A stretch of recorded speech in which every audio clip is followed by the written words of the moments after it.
नमस्कार, मी Deepali. बालविश्व Marathi baby world मध्ये सर्वांचं मनापासून स्वागत. आपल्या सर्वांना माहिती आहे की हिवाळा हा ऋतू उन्हाळा आणि पावसाळा या दोन ऋतूंपेक्षा वाढत्या वयामध्ये मुलांचं वजन, भूक, रोगप्रतिकारक शक्ती आणि ताकद वाढवण्यासाठी अतिशय उत्तम असा ऋतू आहे. कारण या काळामध्ये लहानांपासून मोठ्यांना सर्वांनाच अगदी कडकडून भूक लागते आणि मग पालकांसाठी किंवा आईसाठी बाळाला वेगवेगळे पदार्थ खाऊ घालणं अगदी सोपं बनतं.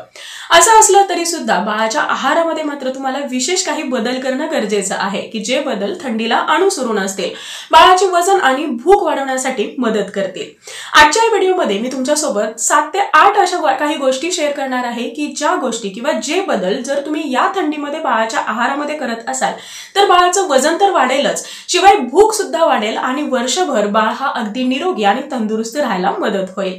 या सर्व गोष्टी तुम्ही अगदी 8 महिन्यापेक्षा मोठ्या बाळापासून ते 10 ते 12 वर्षापर्यंतच्या मुलांपर्यंत सुद्धा अप्लाय करू शकता.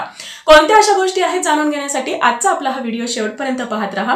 व्हिडिओ आवडला तर व्हिडिओला लाईक, शेअर, कमेंट करा. चॅनलला नवीन असाल, आतापर्यंत सबस्क्राईब केलं नसेल तर सबस्क्राईब करा आणि शेजारी असणारे जे बेल आयकॉन आहे तेही प्रेस करा, जेणेकरून येणाऱ्या नवीन व्हिडिओचा अपडेट तुम्हाला मिळत राहील. वळूया आपल्या आजच्या टॉपिककडे. यामध्ये सगळ्यात पहिली आणि खूप महत्त्वाची गोष्ट की जी तुम्हाला पूर्ण वर्षभर कधीही स्किप करता कामा नये आणि ते म्हणजे बाळाचा नाश्ता किंवा ब्रेकफास्ट. लक्षात घ्या, रात्रभर झोपून उठल्यानंतर बाळाचं शरीर नवनवीन पदार्थ किंवा त्या पदार्थामधले जे काही पोषक घटक आहेत हे ऍब्सॉर्ब करण्यासाठी, शोषून घेण्यासाठी तयार असतं. मुलांना छान अशी भूक सुद्धा लागलेली असते आणि अशा दरम्यान जर तुम्ही बाळाला घरामध्ये बनलेला ताजा, पौष्टिक, सकस आणि पुरेसा पोटभर असा नाश्ता बाळाला देत असाल तर ते बाळासाठी खूप जास्त फायदेशीर ठरतं. आणि म्हणूनच हिवाळ्याच्या काळामध्ये तुम्हाला बाळाचा ब्रेकफास्ट किंवा नाश्ता कधीही स्किप करायचा नाही. या व्यतिरिक्त नाश्त्यामध्ये तुम्हाला जेवढे शक्य होतील तेवढे हेल्दी पदार्थ, घरामध्ये बनलेले असे जे काही पौष्टिक पदार्थ आहेत या पदार्थांचा समावेश करायचा आहे. हिवाळ्यामध्ये मुलांच्या दिवसाची सुरुवात तुम्ही चहा किंवा बिस्किटनी किंवा जे काही मैद्याचे बेकरी आयटम आहेत अशाने अजिबात करू नका. त्यानंतरची दुसरी गोष्ट म्हणजे डेली तुम्हाला बाळाच्या आहारामध्ये कमीत कमी 2 कप दुधाचा समावेश करायचा आहे. ml मध्ये सांगायचं झालं तर 300 ते 350 ml पर्यंत दूध तुम्हाला रेग्युलरली बाळाच्या आहारामध्ये इन्क्लूड करायचं आहे. पण नॉर्मली आपण काय करतो, जेव्हा बाळाला हे दूध देत असतो तर त्यावेळी दूध हे व्यवस्थित तापवतो, गरम करतो, त्यावरची जी साय आहे ही बाजूला काढतो आणि राहिलेले जे दूध आहे हे बाळाला देतो. तर असं तुम्हाला बिलकुल करायचं नाही. एक तर दूध तापवत असताना त्यावरती साय येणार नाही याची काळजी घ्या, किंवा जर साय आली असेल तर ही साय व्यवस्थित दुधासोबत ब्लेंड करा आणि साई सहितचं हे जे दूध आहे हे बाळाच्या आहारामध्ये तुम्हाला समाविष्ट करायचं आहे. हे जी काही साय असते या साईमध्ये खूप सारे हेल्दी फॅट्स असतात की जे फॅट्स बाळाच्या ब्रेन डेव्हलपमेंटसाठी किंवा बाळाच्या वजन वाढीसाठी खूप जास्त महत्त्वाचे असतात.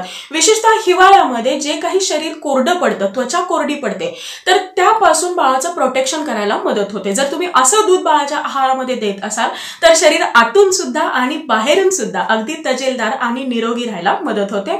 बाळाची त्वचा सुद्धा अगदी कोमल आणि मुलायम राहते. शिवाय यामुळे बाळाचं वजन सुद्धा छान राहायला मदत होते, बाळाची भूक वाढते, रोगप्रतिकारक शक्ती सुद्धा वाढायला मदत होते. त्यानंतरची पुढची तिसरी गोष्ट म्हणजे या काळामध्ये तुम्ही जर मार्केटमध्ये पाहिलं तर खूप साऱ्या वेगवेगळ्या पालेभाज्या, फळभाज्या आणि वेगवेगळी फळं आलेली असतात. अशा सर्व फळांचा तुम्हाला वापर किंवा समावेश तुमच्या बाळाच्या आहारामध्ये जरूर करायचा आहे. जे काही रोजचं बाळाचं जेवण आहे, मग ते दुपारचं जेवण असेल किंवा रात्रीचं जेवण असेल, या जेवणामध्ये कमीत कमी 1 पालेभाजी बाळाच्या आहारामध्ये किंवा ताटामध्ये यायला हवी. या व्यतिरिक्त ज्या काही फळभाज्या आहेत किंवा जे काही फळं आहेत ही सुद्धा तुम्हाला वेगवेगळ्या पद्धतीने बाळाच्या आहारामध्ये द्यायची आहेत.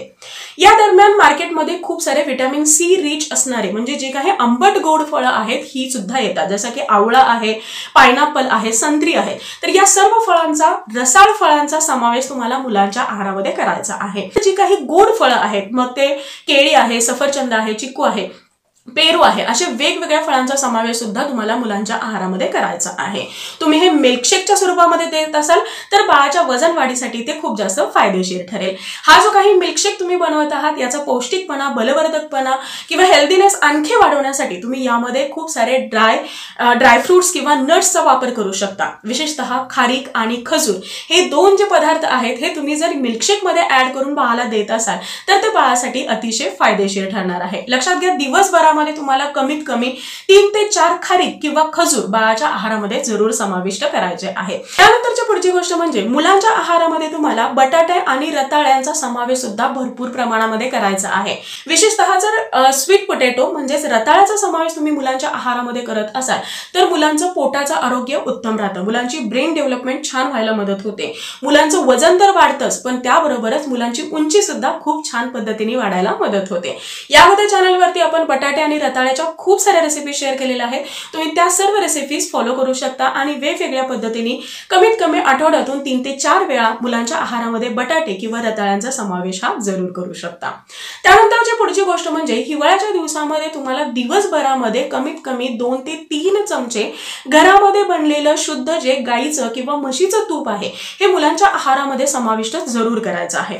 तुपामुळे बाळाचं पोटाचं आरोग्यही उत्तम राहतं, बाळाचं डायजेशन उत्तम राहतं, बाळाने जे काही खाल्लेलं आहे हे बाळाच्या व्यवस्थित अंगी लागतं, नव्याने बाळाला भूक लागायला मदत होते। अर्थातच जेव्हा मुलांना भूक छान लागते तर त्यावेळी ताटात आलेला प्रत्येक पदार्थ बाळ हा अगदी आवडीने किंवा मन लावून खातो आणि असं आवडीने मुलांनी स्वतःहून खाल्लेले जे पदार्थ आहेत हे नक्कीच मुलांच्या वजन वाढीसाठी खूप जास्त फायदेशीर ठरतात। या व्यतिरिक्त तुम्ही लोण्याचा सुद्धा समावेश करू शकता। जर मुलांना लोणी आवडत असेल तर त्यामध्ये अगदी थोडीशी साखर टाकून ती तुम्ही चपाती सोबत, पराठ्यांसोबत किंवा जे काही तुम्ही वेगवेगळे घावणं वगैरे मुलांना बनवता तर त्यासोबत मुलांना हे लोणी खायला देऊ शकता। या व्यतिरिक्त हिवाळ्याच्या दिवसामध्ये मुलांच्या आहारामधून जेवढं काही जंक फूड आहे हे पूर्ण जंक फूड तुम्हाला काढून टाकायचं आहे।